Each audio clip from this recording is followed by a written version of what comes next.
Hello, everyone. This is Jim Phillips, and today I want to go with you on a journey to spot the veteran. Now, behind me, you can see a whole host of veterans, but that's at a national cemetery, and we're not there. All of those are veterans. What I want to show you today are ways to be able to identify a veteran head marker so that you can mark it properly. So when you place your flags for Memorial Day. So here we go. The first marker I want to show you is the standard granite marker. This marker is pretty simple, flat, and it's the one you're going to see a lot of at the cemetery. Notice that it will include the name. In the case here, it'll have a cross at the top. Not all of them do, but ours most likely will because it's a Catholic cemetery. So it's going to be a Christian symbol. You're also going to see what service they were in, and you'll see the dates of birth and death, and maybe whatever conflict they may have been in. That will be on the stone tablet, the granite tablet. The second one you'll see, not as common, but you'll see it as well, it is a brass tablet. Now, this brass plate will include the same information that the last one said. The granite one had information. This will have the same information. The difference is the granite will have the words, the names, and the other words carved into it, whereas the brass plate will have them lifted up, so it'll be in relief. That's the second most common. An uncommon one is the one you'll see next. It is similar to the first one, the granite one. It is a marble one. Now, this is going to be white or dirty white because they're not taken care of. So you're going to see that. And if you do, that's what it looks like. Marble is a little bit more difficult rock to work with, insofar as it does take damage a little bit easier than a granite one would. So you're not going to see a lot of them, but they are here. Now, the one, it's actually quite a rarity, an absolute rarity.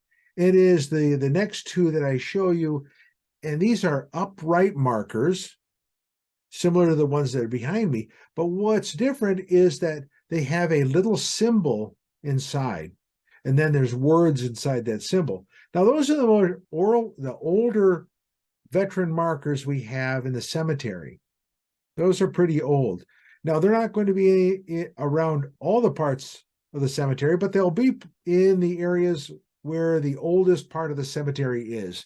Sections 28, sections 27, 26, and so on. So where that's at, that's where they'll be. And it's a treat to see them. Now, they are wearing, so they're needing some tender loving care. So be mindful of that.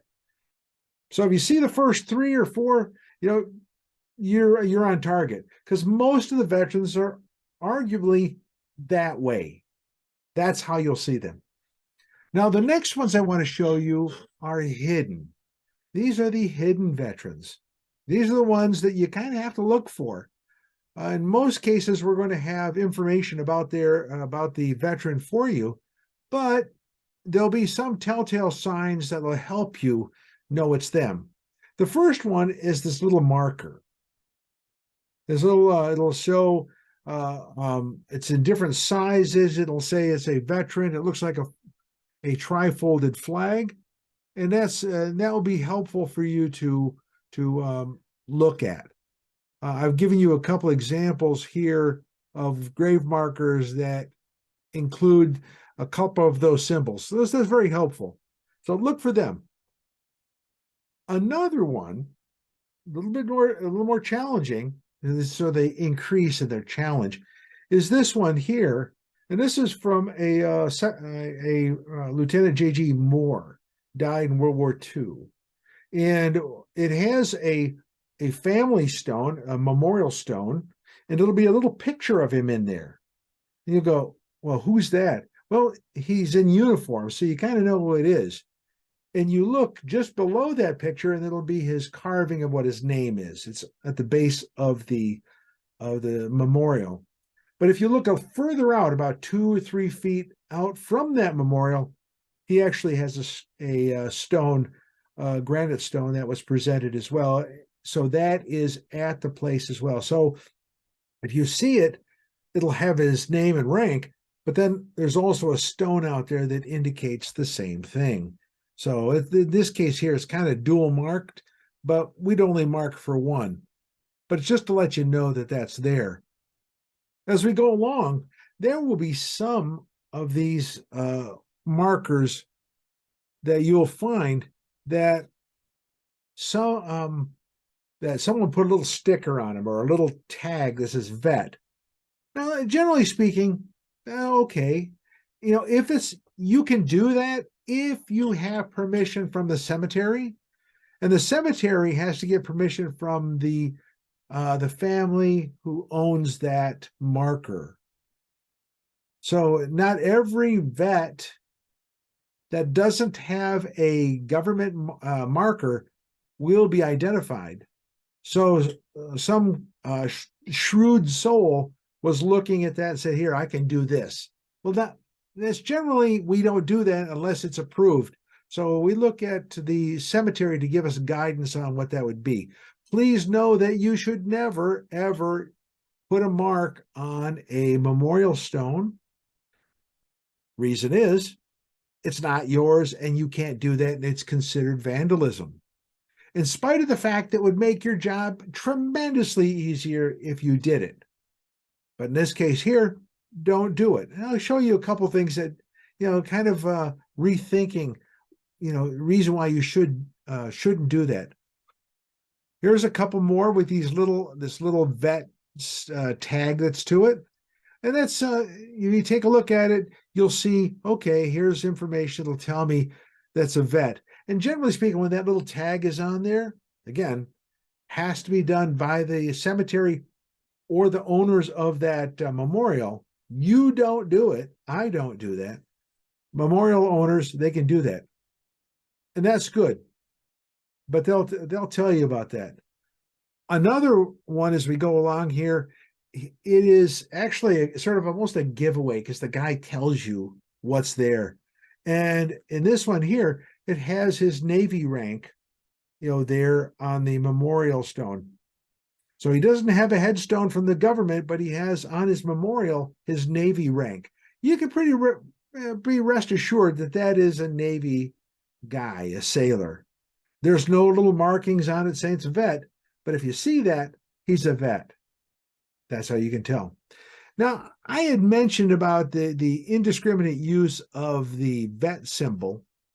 In this case here, I bring up 2 brass plaques, brass plates.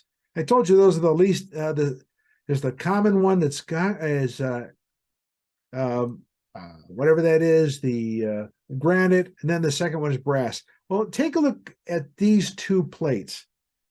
What would cause somebody in looking at those 2 plates to think that you need to actually slap a sticker or a tag on there indicating that they're a vet? Those are vet plates. You don't need to re-vet them. You don't need to add more to them. In this case here, in my humble opinion, you've kind of defaced that piece of property. That grave marker has now been officially defaced, and we added something, or someone added something that was not value added. There's nothing useful in that information that you just presented there. All you've done is just deface the marker. Now, of course, you're going like this. Well, it's not me, Jim. Don't get your panties on a wad here. I said, true, it's not you.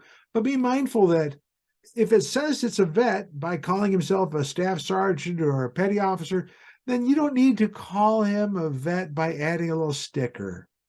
So let's recap on this. There are 3, effectively 2 monuments that you'll see: a granite one, and you'll see a metal one. Those 2 are the more often seen ones, here at Calvary Cemetery. The other ones that you'll see are just sort of side ones. Well, because they're oddball ones, but they're still government markers. You'll see those. The next things you're going to see are non-government markers with a military emblem or some designation of military service. You be mindful of that. Look for that. They're out there. I've given you 2 examples that I've shown. And then there's other markers that won't have anything on there other than maybe those little tags. Now, generally speaking, yeah, okay, if they have a tag on there, they're vets. But don't add them yourself. That is added by the cemetery. And then there are finally those who actually put information on that is not necessarily the government marker and not necessarily a little tag, but they've indicated on the marker as a family that this person served. And in this case here, a little petty officer symbol there, maybe adding their rank to the bottom of the, where their name is. You'll see all of these. So do a good job. Be mindful of that. If you see something, write it down. Don't take action on your own. And I think you'll have a great day doing this and being helpful and feeling great about what you do on Memorial Day, because you've done your part to help lift up these men and women who have served faithfully, and now they're at their final resting place, and you can go there and say, well done, good and faithful servant. Thank you for your service. This is Jim Phillips. I look forward to seeing you out at the cemetery. Until next time, you take care. God bless.